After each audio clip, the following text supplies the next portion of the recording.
Hello everybody, ఈ వీడియోలో మనం about to and going to అనేటటువంటి ఫ్రేజెస్ని ఫ్యూచర్ టెన్స్లో ఎలా ఉపయోగించాలో నేర్చుకుందాం.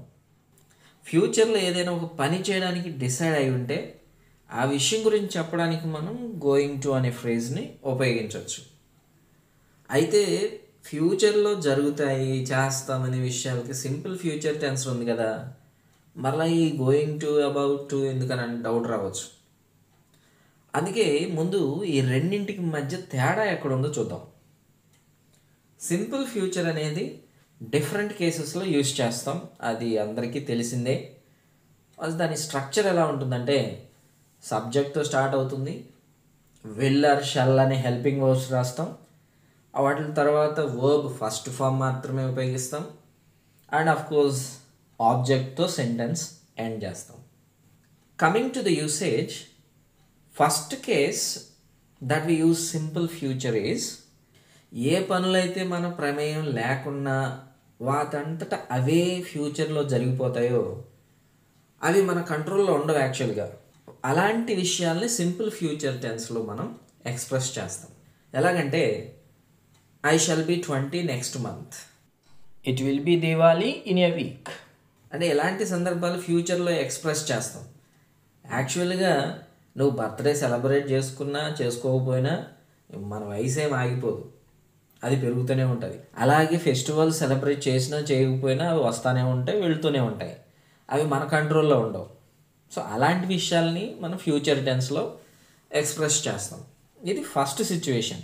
అసలు మన విషయం ఇక్కడ సింపుల్ ఫ్యూచర్ గురించి కాదు, కానీ అసలు సింపుల్ ఫ్యూచర్ ఎక్కడ ఎలా యూజ్ చేస్తామో తెలిస్తేనే మనం ఇప్పుడు చెప్పబోయేటటువంటి going to and about to అనే ఫ్రేజెస్ గురించి మనకి ఒక క్లారిటీ ఉంటుంది. ఆల్రెడీ మన వీడియోస్లో ఎర్లియర్ వీడియోలోనే సింపుల్ ఫ్యూచర్ గురించి క్లియర్గా డిస్క్రైబ్ చేసాం, అండ్ లింక్ డిస్క్రిప్షన్లో కూడా ఇస్తాను, ఒకసారి చూడండి.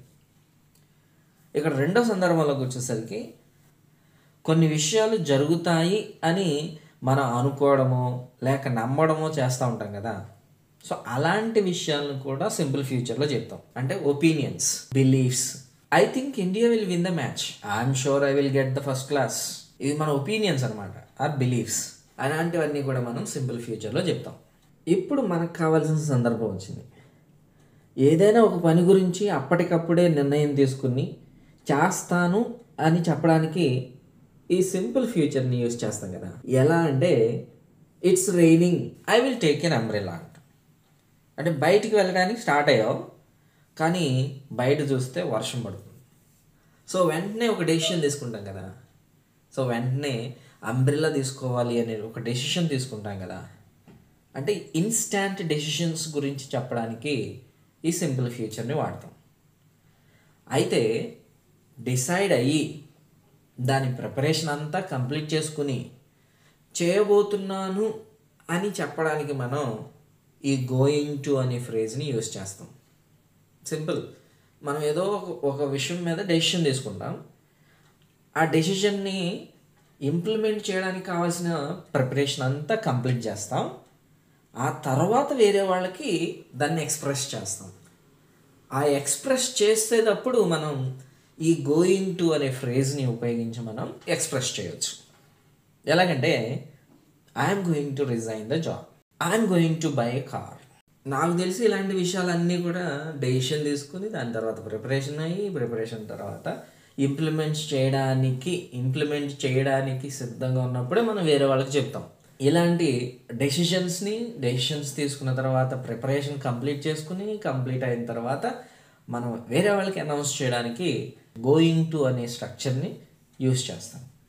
అయితే ఇది ఒక్కటే కాదు, గోయింగ్ టు అనేది ఇంకొక సిచ్యువేషన్లో కూడా ఎక్స్ప్రెస్ చేయొచ్చు. అది ఎలాగంటే ప్రజెంట్ సిచ్యువేషన్ని బేస్ చేసుకుని ఏం జరగబోతుందో చెప్పడానికి కూడా మనం ఈ గోయింగ్ టుని యూజ్ చేస్తాం. ఎలాగంటే look at the clouds, it's going to rain. The boat is full of water, it's going to sink. She is going to have a baby. If you see the above three situations, all are depending on the present condition only. ఎలాగంటే మేఘాలను చూసి వర్షం రాబోతుంది అని చెప్పగలం, అంటే అక్కడ present situation ఏంటి, మేఘాలు. అలాగే బోటుని చూసాం, బోట్ నిండా వాటర్ వచ్చేసినాయి. సో ఏం జరగబోతుందో చెప్పగలం కదా. సో బోట్ మునిగిపోబోతుంది అని చెప్తాం. ఒక ప్రెగ్నెంట్ లేడీని చూసాం, తనకు ఒక బేబీ పుట్టబోతుంది అని చెప్పగలం. అర్థమైందని అనుకుంటా ఉన్నాను. అయినా కూడా ఇంకొకసారి జస్ట్ రిమైండ్ చేస్తాను. ఒక విషయం మీద డెసిషన్ తీసుకుని ప్రిపరేషన్ కంప్లీట్ చేసుకుని దాన్ని చేయబోతున్నాను అని చెప్పడానికి, ఇంకా ప్రజెంట్ సిచ్యువేషన్ బేస్ చేసుకుని ఏదైనా ఒక విషయం జరగబోతుంది అని చెప్పడానికి కూడా ఈ గోయింగ్ టు అనే ఫ్రేజ్ని యూస్ చేస్తాం. సో అబౌట్ టు గురించి కూడా చూద్దాం. ఈ అబౌట్ టు అనేది కూడా సింపుల్ ఫ్యూచర్ని ఎక్స్ప్రెస్ చేయడానికే యూస్ చేస్తాం. ఇది కూడా గోయింగ్ టు లాంటిదే. అక్కడ గోయింగ్ టు ఉంటుంది, ఇక్కడ అబౌట్ టు ఉంటుంది, అంతే. Same to same. బీ ఫామ్తో స్టార్ట్ అవుతుంది, గోయింగ్ టు ప్లస్ V1 ఉంటుంది. అలాగే బీ ఫామ్తో స్టార్ట్ అవుతుంది, about to and base form of the verb ఉంటుంది. So same structures, no difference. అక్కడ గోయింగ్ టు, ఇక్కడ about to. Only the difference, that's all, nothing else.